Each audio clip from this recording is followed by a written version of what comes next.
GM tout le monde et bienvenue sur Mint & Drink, le podcast qui vous compile l'actualité NFT de la semaine et tout ça, le temps d'une bière. Nous sommes Paul et Devac, deux passionnés blockchain et amateurs de bière. Et comme à chaque début d'épisode, parlons volume et tendance du marché, mais avant cela, notre rituel hebdomadaire, quelles sont les bières de la semaine ?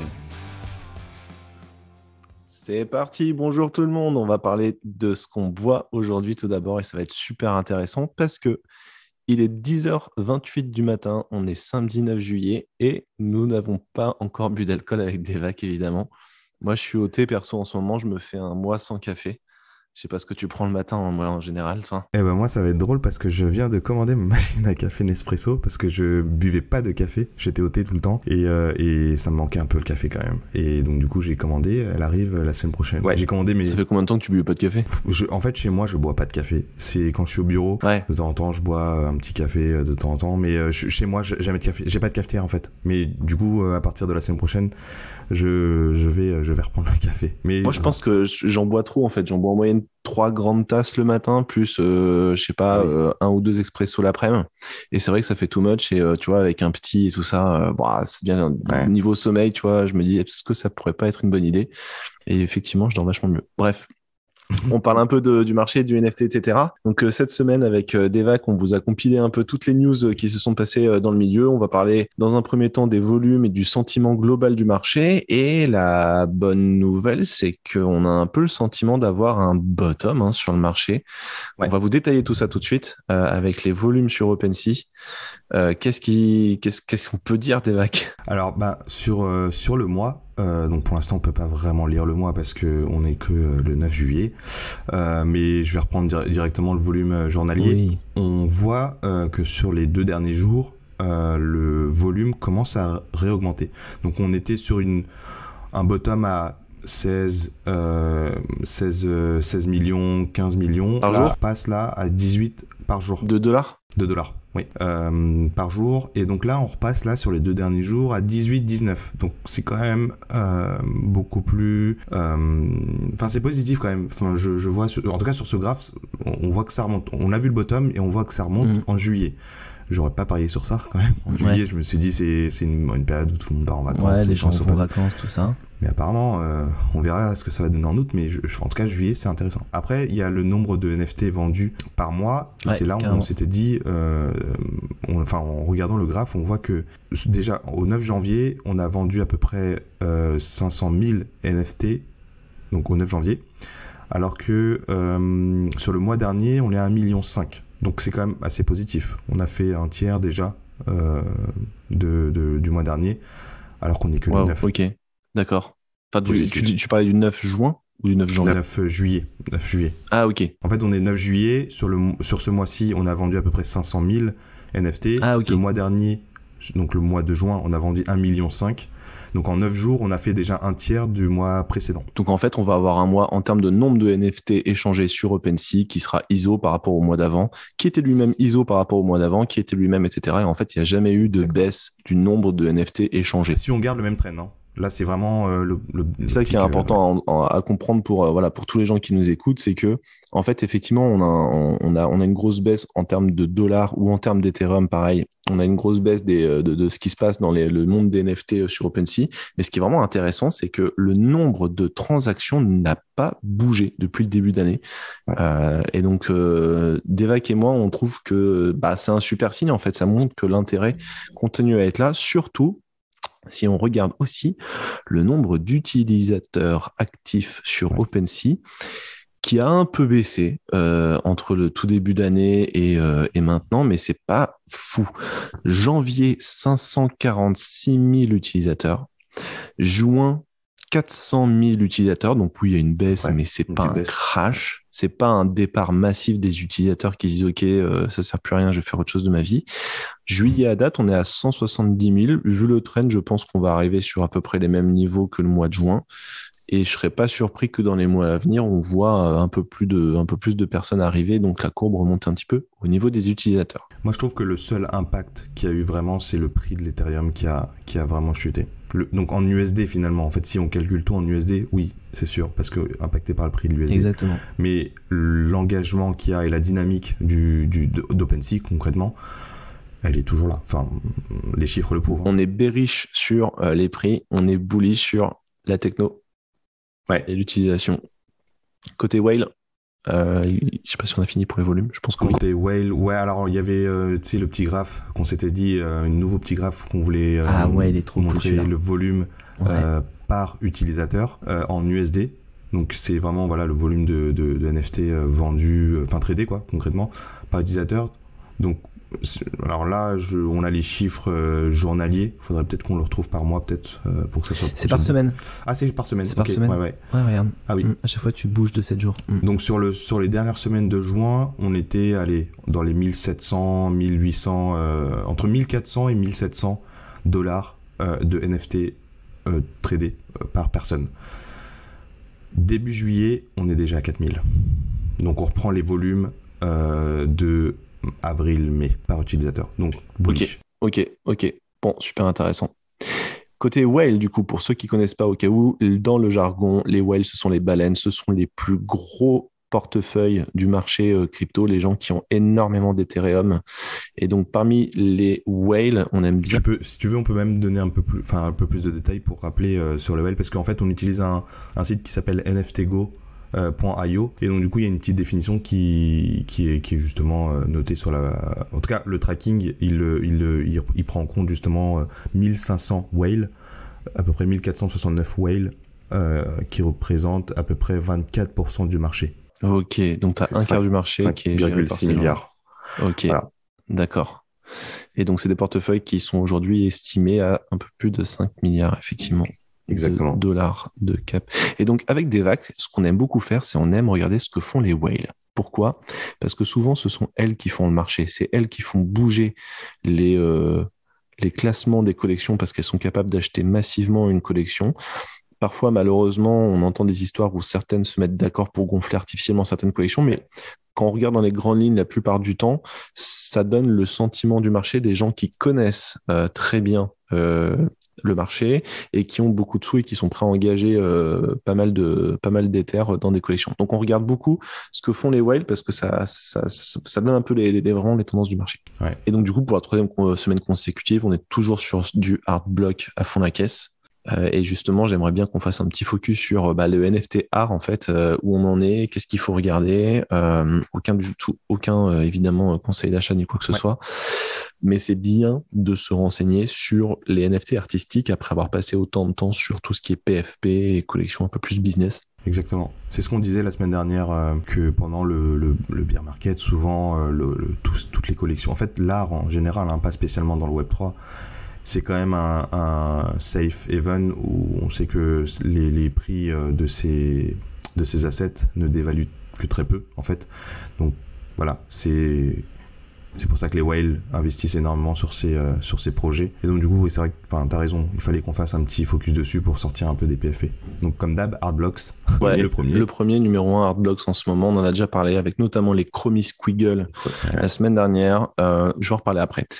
On a en deuxième les Other Deeds de nos amis Yuga Lab. Ensuite, on a le WAGMI United. Juste Other Deeds, je pense que il y a l'annonce là, le 16 juillet du métaverse. Donc 16 juillet, qu'est-ce qui se passe ? Donc ça va être le nouveau métaverse, la sortie du métaverse de Yuga Lab, donc de l'écosystème Bored Ape. Et donc du coup, je pense qu'il y a beaucoup d'anticipation et beaucoup de volume. Enfin, en tout cas, il y a de la dynamique autour des Bored Ape, notamment sur les terrains, parce que en fait le terrain va être vraiment l'écosystème de leur métaverse. Donc voilà, les whales utilisent justement cet asset là pour trader. Je sais pas s'il va avoir un dump ou pas. Il y a eu une petite sortie, on en parlera peut-être un petit peu après sur les flash news, mais on a une petite sortie du test qui a été réalisé. On va en parler un peu, mais c'est pas évident. Ça m'est déjà arrivé de rester coincé sur une collection où il y a un gros événement qui va arriver et tu te dis ok, ça va être génial, et en fait le truc monte jusqu'à l'annonce, et au moment où il y a l'annonce, pouf, ça c'est cool,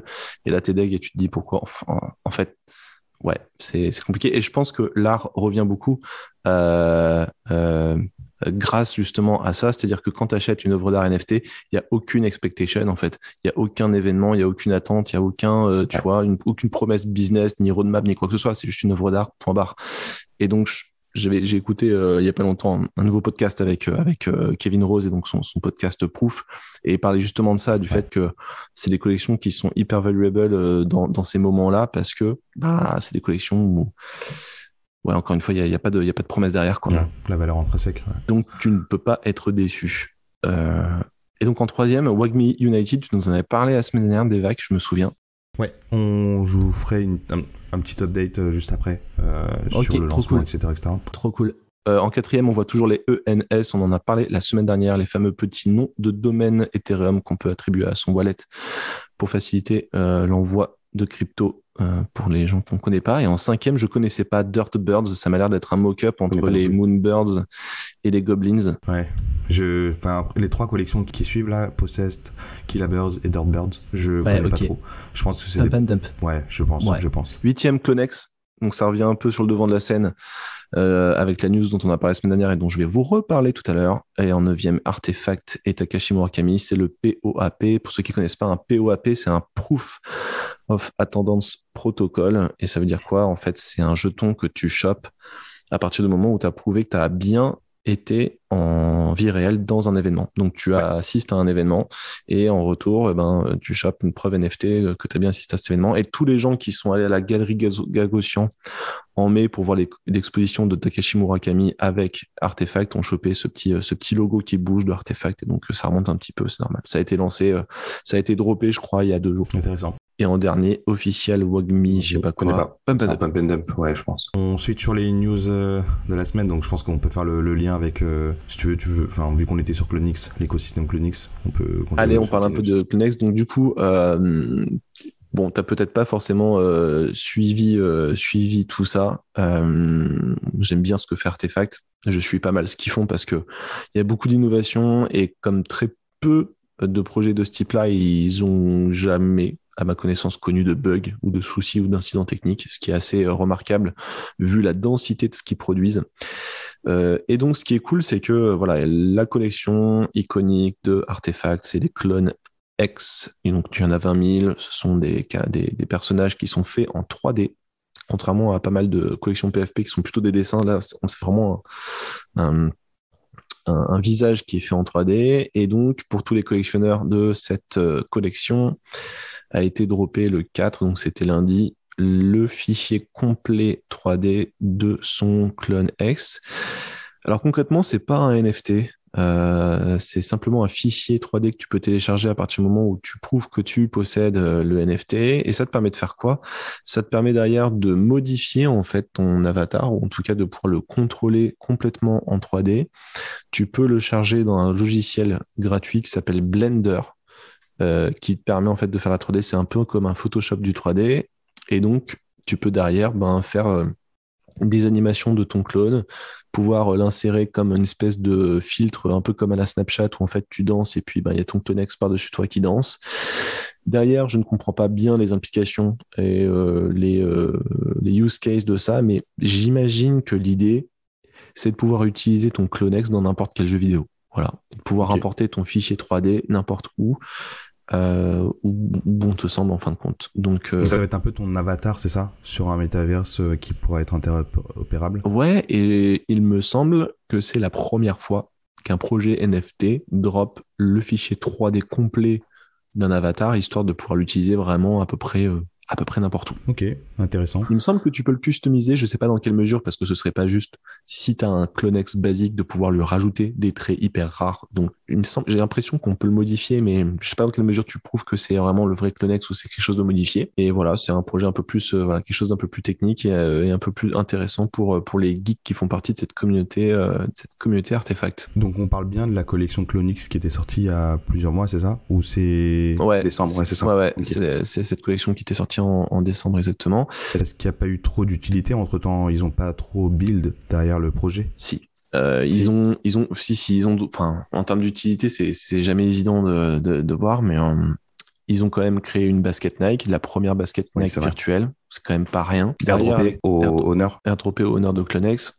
avec des skins que tu peux ajouter, racheter pour customiser en fait ta basket. Je vais pas rentrer dans les détails. Et évidemment, l'idée avec le fichier 3D complet de ton Clonex, c'est de pouvoir l'équiper de tes baskets. Ouais, forcément. Donc on voit bien là où ils en viennent en fait. J'ai l'impression que la vision d'Artefact long terme, c'est une bonne partie des gens vont vivre avec un casque de réalité virtuelle sur la tête. Apple s'y met de ouf, donc on aura forcément un jour quelque chose qui ressemblera un peu à une Apple Watch qui sera stylée, mais que ce seront des lunettes. Et donc l'idée pour eux, c'est de pouvoir incarner ton Clonex dans la vie réelle, où si quelqu'un a ces lunettes-là et a des filtres, eh bien, ils vont pouvoir voir que tu as les baskets et que tu es un Clonex, etc. En fait, ils veulent devenir une manière pour n'importe qui d'exprimer sa personnalité à travers des fringues virtuelles, mais potentiellement aussi dans la vraie vie, quoi. Dans les jeux vidéo, mais pas seulement. Ouais, ça m'étonne pas trop parce que Artefact, c'est une boîte Web3, elle est née pendant le confinement et en fait ils ont pas d'intérêt à faire ce que d'autres marques font aujourd'hui dans le Web 2, dans la vie réelle. Eux, vraiment, j'ai l'impression que c'est le segment qu'ils ont pris, c'est le pari sur les prochaines années à venir, c'est de faire du 100% métaverse, accompagné par Nike. Ouais, c'est ça. C'est vraiment la boîte fashion digital Web 3. Intéressant. Donc après évidemment que ça plaise ou que ça plaise pas, ça peu importe, on peut tout critiquer, y compris des gens qui s'achètent des sacs à des prix exorbitants, voilà. Il y a des dizaines de milliards de dollars chaque année qui partent dans des objets virtuels que les gamins achètent dans les jeux vidéo. C'est pas quelque chose de nouveau, c'est quelque chose qui est déjà très présent. Et je crois que d'ailleurs dans les jeux vidéo, la plupart des revenus maintenant sont tirés de la vente d'objets à l'intérieur du jeu vidéo et plus forcément par la vente de jeux vidéo tels quels. Là, on parle de Fortnite déjà, hein. Rien que Fortnite. On parle énormément de jeux vidéo. Donc demain, effectivement, le fait d'acheter une basket Nike aujourd'hui, elle vaut, si je me trompe pas, dans les 1000 balles. Donc t'achètes ta basket Nike virtuelle 1000 balles. Évidemment, pour tout un chacun, c'est complètement délirant. Pour un kid qui se dit, ok, je suis vraiment propriétaire de cette basket, je peux la revendre, je peux la louer, je peux l'afficher dans n'importe quel jeu vidéo, je peux les afficher dans la vie réelle si demain il y a des casques de réalité virtuelle, etc. Et en plus, c'est le tout premier objet Nike virtuel qui a été vendu en NFT et que du coup, peut-être que dans 20 ans, ça vaudra un peu plus cher. Ok, intéressant. Je pensais à un truc parce que j'avais été à un podcast qui était enregistré, un podcast des Échos, non, je sais plus, un des titres de presse.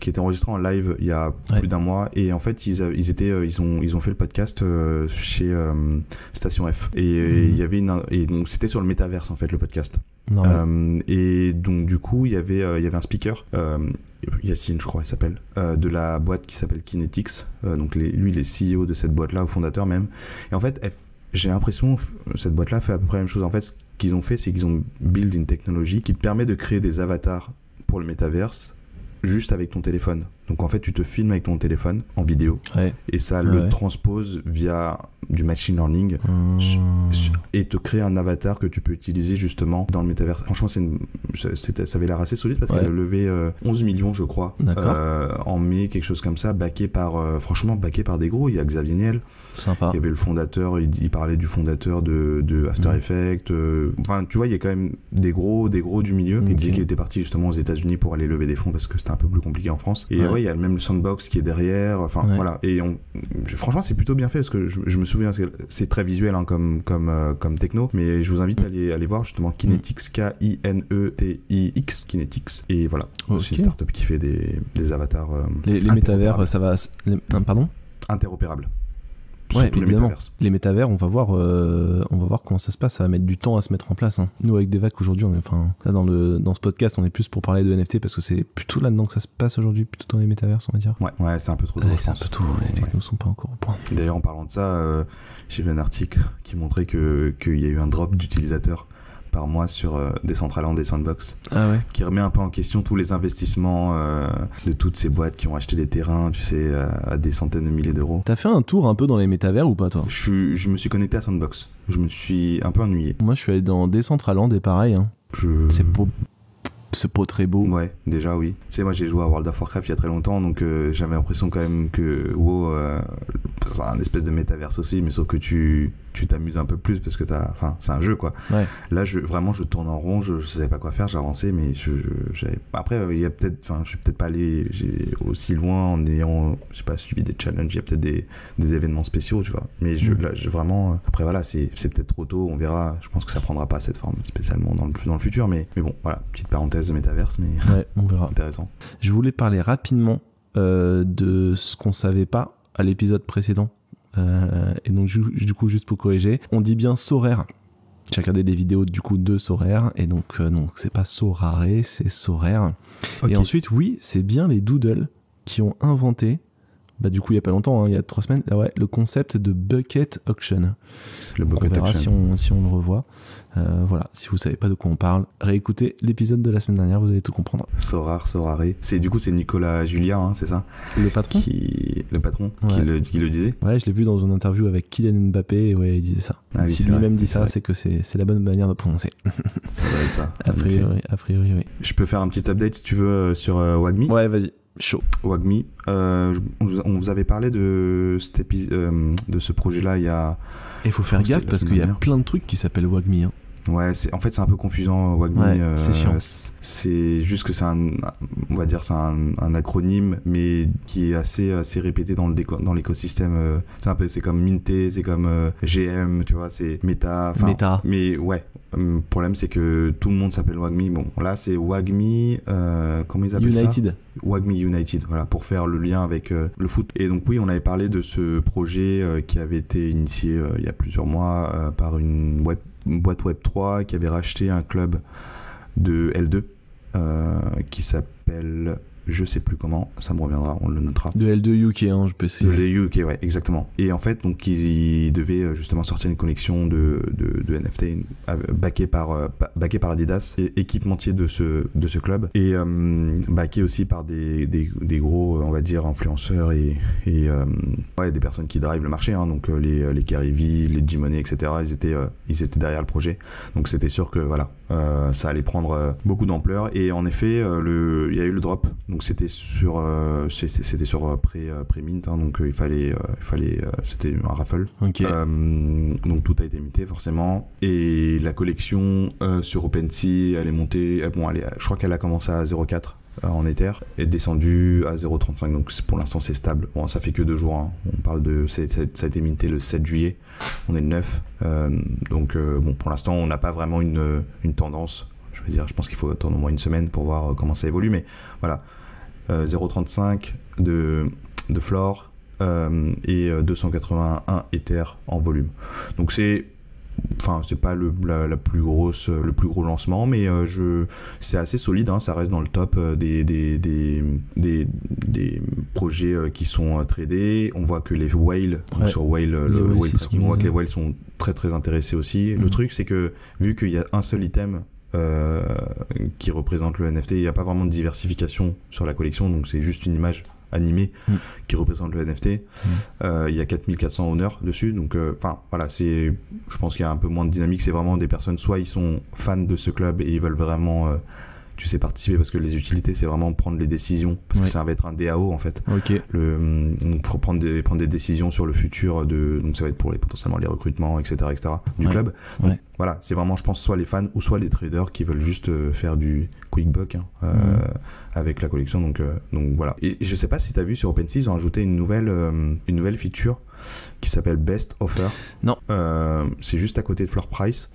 Ils ont rajouté ce truc-là, Best Offer. Je pense que c'est juste pour montrer les offres en fait qui ont été faites, la meilleure offre qui a été faite. Donc du coup, on peut voir rapidement sur une collection la meilleure offre, donc en auction, qui a pu être faite par un utilisateur, quoi. Ok, intéressant. J'utilise pas trop moi cette fonction là, mais j'imagine qu'en bear market il y a des gens qui veulent potentiellement vendre pour récupérer du cash, et ils n'arrivent pas à vendre au floor, donc il y a des personnes qui offrent, donc qui bident en fait sur une collection. Il y a pas mal de gens qui peuvent aussi baisser un peu le prix pour sortir leur position, quoi. Et donc du coup maintenant facilement visible sur OpenSea, en homepage de la collection, quoi. Voilà, une petite parenthèse sur ça. Ok, merci. Et je vois que le mec, l'avatar de cette collection, il a un Chromie Squiggle sur le maillot de foot. Ah, ouais, je viens de le voir aussi. Ouais, je pense qu'il y a eu un petit... une petite collaboration. J'imagine que c'est fait exprès. Hein. Enfin, Adidas, ils vont pas se. Bonne question. On va enquêter et rechercher pour vous la semaine prochaine. Est-ce que Snowfro, donc Snowfro, c'est le créateur des Chromie Squiggle, il a dû donner son autorisation pour utiliser ça, ou est-ce que les droits sont droppés au collecteur de du Chromie Squiggle et du coup n'importe qui possède un des Chromie Squiggle peut l'afficher n'importe où pour vendre quelque chose, parce qu'en plus il y a un côté commercial derrière, c'est-à-dire qu'ils ont vendu des NFT avec le Chromie Squiggle sur le personnage, donc il y a forcément une histoire de droit quelque part. On va aller regarder ça et on vous tiendra au courant la semaine prochaine. T'as raison. C'est intéressant. Top. Next. De quoi on peut parler d'autre? Ouais, on avait parlé un petit peu. Immortal Player Character. J'ai pas suivi moi ça, si t'as des news. T'as pas suivi ça? Tu veux que j'en parle un peu vite fait? Vas-y. En fait, c'est une collection qui a monté dans le top d'OpenSea il y a quelques jours. Et ça a vraiment catché mon attention parce que il n'y avait pas de metadata. C'est-à-dire que la profile picture de la collection sur OpenSea était vide, c'était le fameux carré gris avec des dégradés de gris qui bougent en fait, comme si ça continuait à charger. Okay. Et pareil, chaque item dans la collection était en mode grisé, il y avait aucune info en fait, ni photo, ni metadata, ni rien du tout. Je me suis dit qu'est-ce que c'est que ce truc? Et c'est remonté à un moment donné sur les volumes quotidiens en numéro 1 sur OpenSea. Je me suis dit c'est quoi ce truc là? Du coup, je suis allé diguer un peu et c'est assez cocasse. Ça a été créé par un développeur de jeux vidéo qui est très reconnu dans l'univers nerd, qui a créé notamment Echo le dauphin. Je sais pas si tu te souviens de ce truc-là. Non. C'était un jeu vidéo sur Mega Drive, donc on est dans l'univers Sega. Ça a été créé en 92, donc c'est vraiment un vieux jeu vidéo tout pixelisé, d'un dauphin en fait que tu dois faire évoluer. Enfin bref. Et donc c'est un jeu vidéo qui est assez populaire dans la culture nerd, on va dire assez populaire. C'est pas non plus World of Warcraft le truc. Mais c'est vrai que c'est resté dans les mémoires des gens. Il y a pas mal de gens qui continuent à admirer énormément ce mec-là, parce qu'en plus ce gars-là, il a continué à créer d'autres jeux vidéo par la suite, peut-être un peu moins populaires, mais voilà. Et donc du coup, en 2018, je dis bien en 2018, il a l'idée de créer une série d'avatars en NFT, où ces avatars sont liés non pas forcément à un physique particulier défini et non modifiable, mais ces avatars sont liés à une chaîne de caractères qui correspondrait en fait à une sorte d'ADN. Donc tu possèdes un avatar avec un ADN, et en fin de compte les attributs du personnage tu peux les faire évoluer en jouant par exemple à des jeux vidéo, mais si jamais ton personnage évolue, et ben c'est relié à l'ADN, et n'importe qui a ton ADN peut voir ton personnage évoluer en temps réel. Donc c'est pas un avatar qui est figé dans le temps et qui bougera plus, c'est au contraire quelque chose qui est déjà bougeable. Et en fait, il y a toute une petite communauté sur Twitter qui a commencé d'un coup à s'emballer pour ce projet, parce que peut-être que le fondateur a commencé à retweeter. Là, il a mis sur Twitter qu'il allait envoyer à chaque collectionneur une vraie carte papier, une vraie carte physique, comme tu sais, des cartes à jouer en fait. Ouais. Et donc il allait les envoyer à chaque collectionneur, et donc ce sera quelque chose un peu réalité virtuelle. Quand ton téléphone, quand tu scannes la carte, et ben tu vois l'avatar qui est en 3D en fait par-dessus la carte. Donc c'est des petits avatars très pixelisés, hein, c'est un truc assez basique. Donc en fait, qu'est-ce qui s'est passé, c'est que d'un coup toute une communauté s'est dit attendez, c'est dingue, on a complètement oublié ce projet. D'ailleurs, il était live depuis 2018, mais le mint, il a jamais été sold out, c'est-à-dire qu'il y en avait encore, je crois, plus de la moitié des items qui avaient toujours pas été mintés. D'accord. Et donc les gens se sont emballés en se disant mais attends, on a complètement oublié ce truc-là qui franchement, techniquement, pour 2018, niveau NFT, c'est quand même pas mal du tout. Ouais. En plus, ça a été créé par un mec qui a fait un des jeux vidéo les plus iconiques de Sega il y a très longtemps. Un OG quoi. Un OG. Et donc il y a eu un peu d'emballement là-dessus, et donc je suis surpris de ne pas le voir parmi les whales, mais voilà, il était remonté récemment, et je trouvais ça intéressant parce que dans les NFT il y a aussi une partie non négligeable des gens qui aiment faire ce qu'on appelle de l'archéologie, c'est-à-dire d'essayer de déterrer des collections NFT qui sont passées complètement dans l'oubli, c'est-à-dire des collections en général qui ont été créées avant 2020, on va dire. Donc on part d'il n'y a pas longtemps pour de l'archéologie, mais pour les NFT, c'est il y a une éternité, on va dire. Et donc il y en a pas mal qui réussissent à déterrer des collections de 2018, de 2019, qui ont des caractéristiques assez intéressantes et des choses qu'on trouve vraiment hyper innovantes aujourd'hui, ont peut-être été déjà créées, mais est tombé dans l'oubli il y a quelques années maintenant, quoi. Ça me fait penser au CryptoPunk V1. Tu sais, la première collection de Larva Lab, où il y avait un code. Je sais pas si t'as vu un peu, tu connais un peu l'histoire, où le code il a été. J'ai l'impression que c'est assez bancal ce truc. En fait, Larva Lab, ils l'ont. Enfin, ça n'a pas été. En fait, ils ont complètement détruit la collection. Il y a quelqu'un, c'est un mec de la communauté qui a récupéré le code et il a reminté apparemment la collection. C'est ça et c'est pas exactement ça. Ce que j'ai compris, parce que j'avais écouté aussi un podcast qui parlait longuement de ce truc-là, ce que j'ai compris, c'est que comme c'est sur la blockchain, de toute manière, tu peux pas le détruire. Ah oui, c'est vrai. Le contrat, il existe, il est là, il a toujours été là. Simplement, il était buggé. Je sais pas par quel bug exactement, mais il était buggé. Donc, ce que Larva Lab a décidé, c'était de complètement détruire le lien entre ce smart contract et les visuels en fait des CryptoPunk.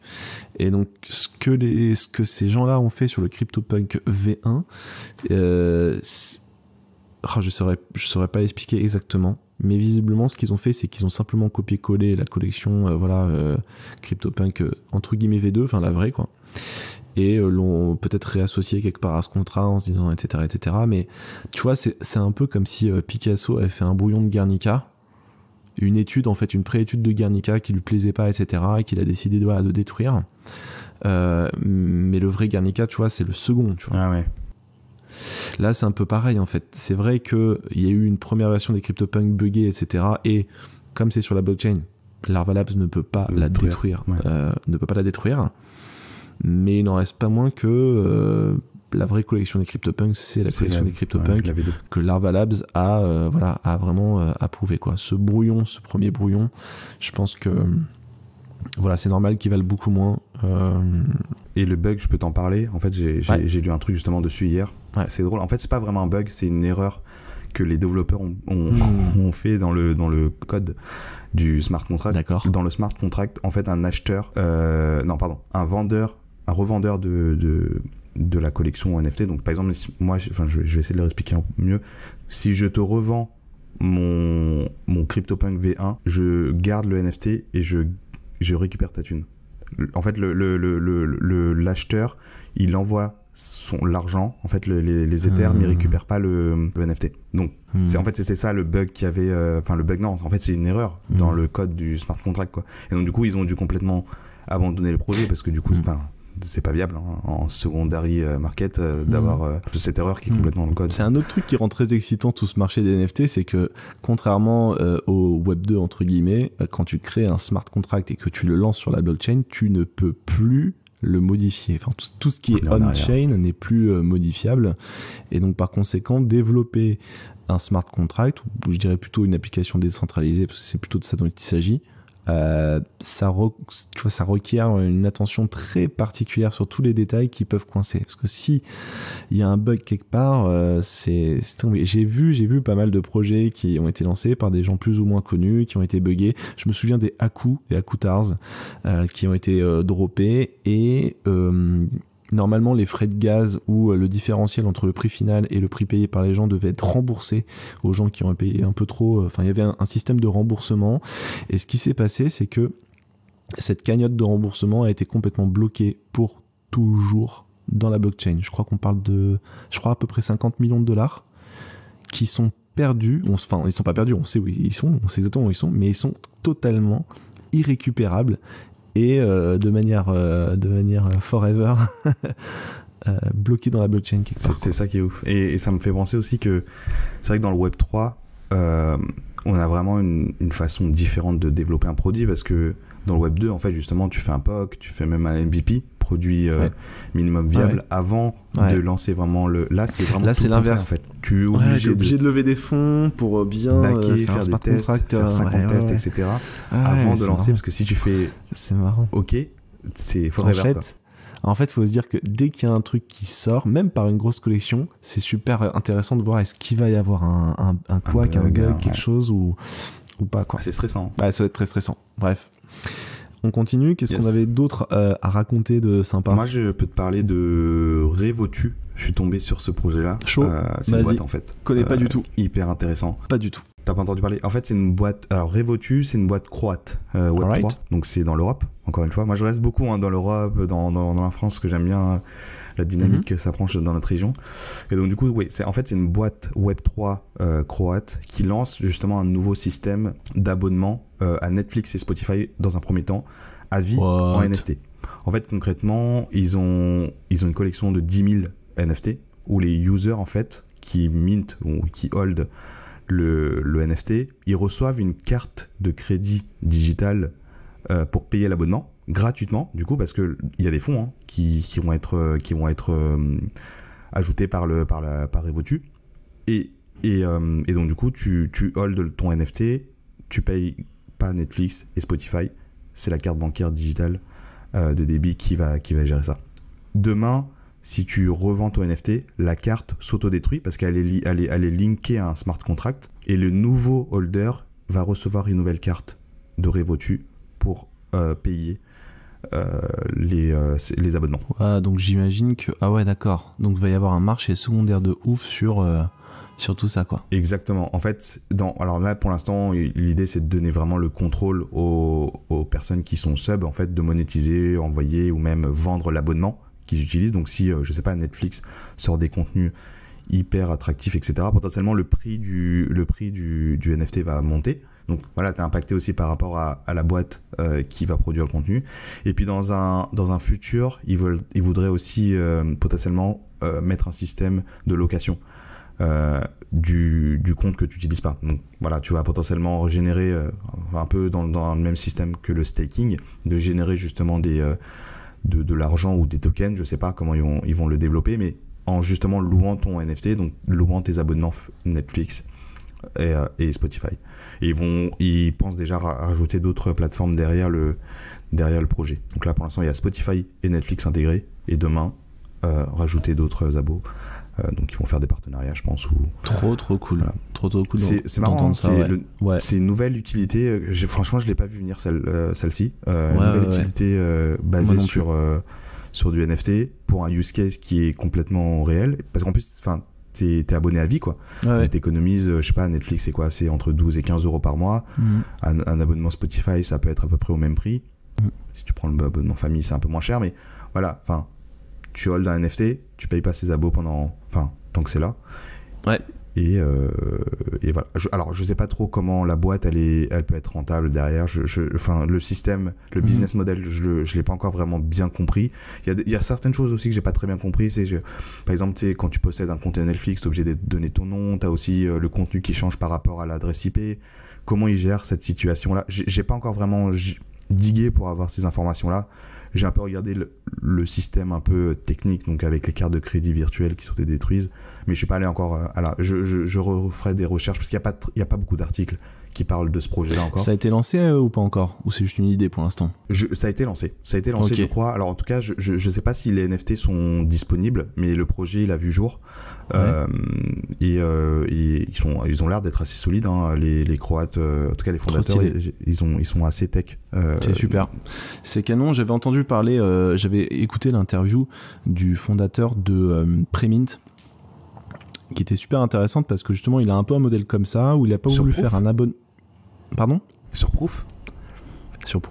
Ouais, je crois que je l'ai vu aussi. Non, j'ai écouté. Sur Overpriced JPEGs. Ah, ok. Je l'ai vu sur un autre podcast, sur Gmoney, sur le podcast de Gmoney, je crois. Ah ouais. Et ouais, ce qu'il expliquait, c'est que lui, il a un modèle un peu de ce type-là. Il a pas voulu faire un abonnement, mais il a droppé 1000 NFT. Et les gens qui achètent le NFT ont le droit d'avoir accès jusqu'à fin 2023 à ces services.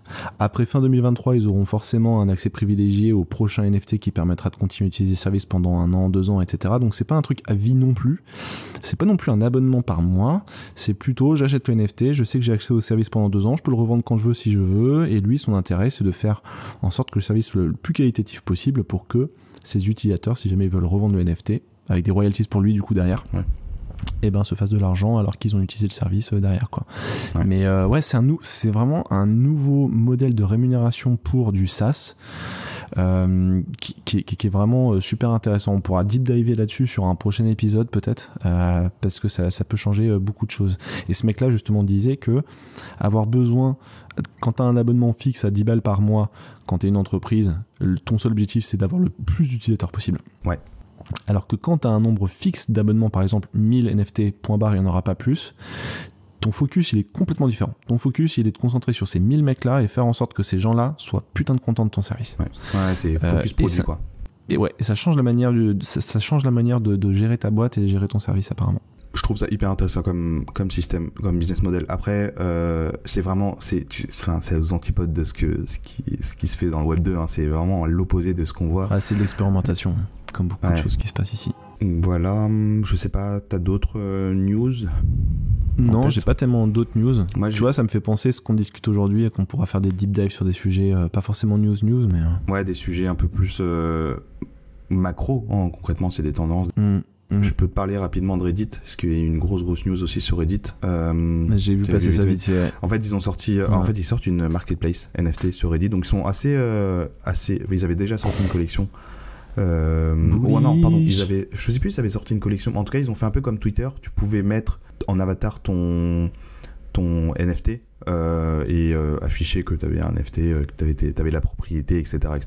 Là, aujourd'hui, ils vont un peu plus loin.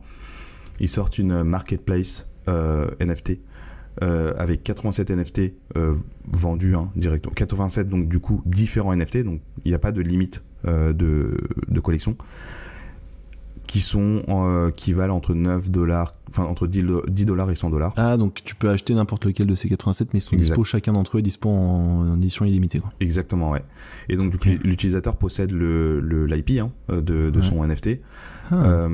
Et donc, du coup, si tu achètes le NFT donc sur Reddit, tu vas pouvoir avoir justement un affichage un peu différent, enfin ton nom qui va être en surbrillance, etc. Donc, vraiment, pour montrer à la communauté que tu es un possesseur de NFT, du NFT. Ils l'ont fait sur Polygon pour justement toutes les questions de scalabilité, d'écologie, etc. Mais tu peux payer en fiat. Donc du coup, ça ouvre la porte à un peu plus de personnes. C'est relié à ce qu'on disait à l'épisode précédent, comment on arrive à choper les prochains. À bridger le mainstream. Exactement. Et c'est le plus important parce que du coup, c'est comme ça qu'ils vont pouvoir avoir de l'adoption de masse. Donc là, voilà, ils ont trouvé un moyen de casser un peu cette barrière en laissant aux utilisateurs de payer par... En tout cas, le choix, ils ont pour payer en fiat. Je sais c'est un artiste qui est derrière le projet, le visuel, et il y a une partie qui sera reversée à cet artiste-là. Et sur même tous les futurs drops qu'ils feront... ils vont reverser une partie, donc ils ont pas, c'est pas disclose, hein. Enfin le montant le share qui sera reversé à l'artiste, mais en tout cas voilà, ils sont un peu sur ce terrain-là, sur la communauté des artistes, etc. Et là ils ont sorti, je sais plus s'ils l'ont sorti ou ils vont sortir le Reddit Vault, et en fait c'est un wallet intégré directement sur Reddit qui permettra justement de stocker tous tes assets un peu Web3, dont l'avatar, dont le NFT qui vont sortir, et d'autres assets qui sortiront dans le futur, parce qu'ils veulent vraiment, enfin j'ai l'impression que Reddit, en tout cas le fondateur, il est très très très vocal même sur le Web3 et le monde du NFT. Alexis Ohanian. Exactement. Je sais pas si c'est fondateur ou CEO, je sais plus. Oui, cofondateur et CEO, et c'est l'un des gens les plus influents dans l'univers des NFT effectivement en ce moment, et qui a, comme je l'ai dit il y a 2 épisodes, la particularité d'être le mari de Serena Williams. Le monde est petit. Il a aussi un fonds d'investissement qui est assez actif dans le milieu et fait partie effectivement des personnalités importantes à suivre. On en parle pas. On avait parlé de Facebook la semaine dernière, justement, de Facebook et l'intégration de NFT sur la marketplace, etc. Là, on voit Reddit qui commence à l'intégrer aussi. On va voir, hein, dans le futur, si TikTok c'est un sujet. Enfin, je sais que par exemple TikTok, il y a une news qui est tombée ce matin d'ailleurs. L'ex VP gaming, enfin en tout cas sur la division gaming de TikTok, a quitté la boîte pour monter un métaverse. Ouais, en fait, il veut pas faire un métaverse, il veut faire une technologie qui va rendre les métaverses interopérables. Ça bridge, hein. Ça bridge. Ça bridge. Ouais. Et donc du coup, tu vois, cool. à un moment donné, ça va se consolider. Hein. Enfin là, c'est en train de se spreader, mais ça va consolider. Ouais, carrément. Donc voilà, pour la news Reddit. Et la dernière petite flash news sur la sortie de la collection de Chris Brown. Je sais pas si t'as vu ce qu'il a fait. Non, pas du tout. J'ai vu Choupi, mais j'ai pas vu Chris Brown. Ouais, on va dire c'est la partie un peu flop là. Les 2-3 news que je vais sortir. Enfin, 2-3 news, en fait, c'est surtout Chris Brown. Mais il a sorti une collection 3D de lui-même, en fait, concrètement. Ouais. Il y a une semaine.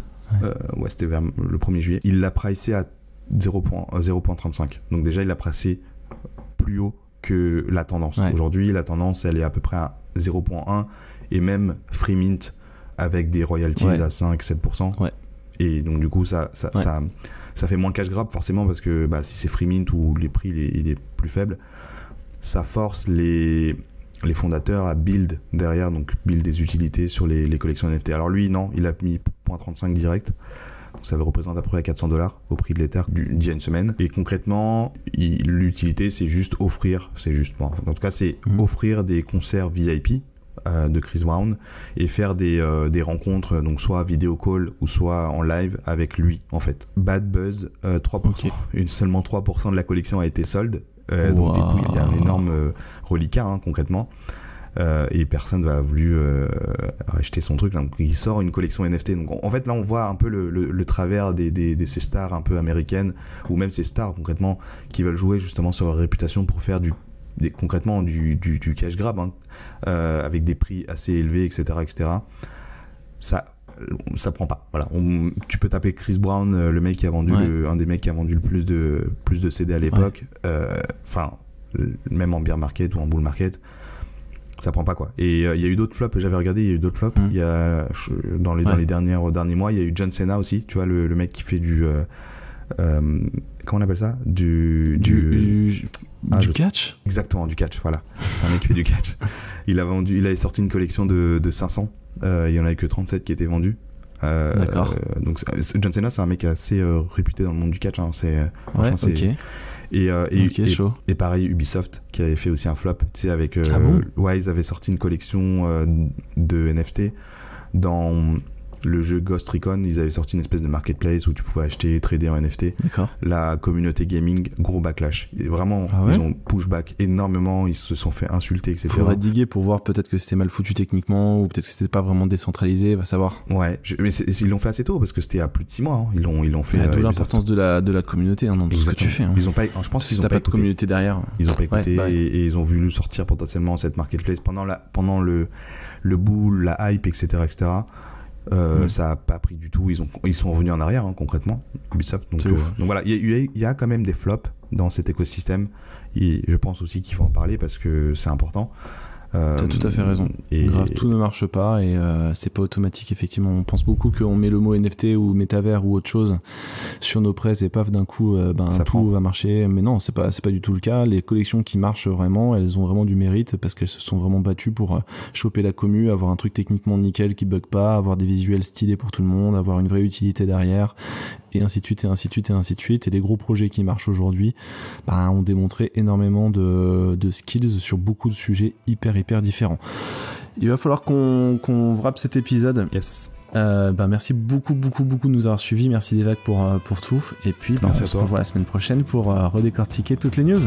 Yes, bon week-end. Salut, bon week-end.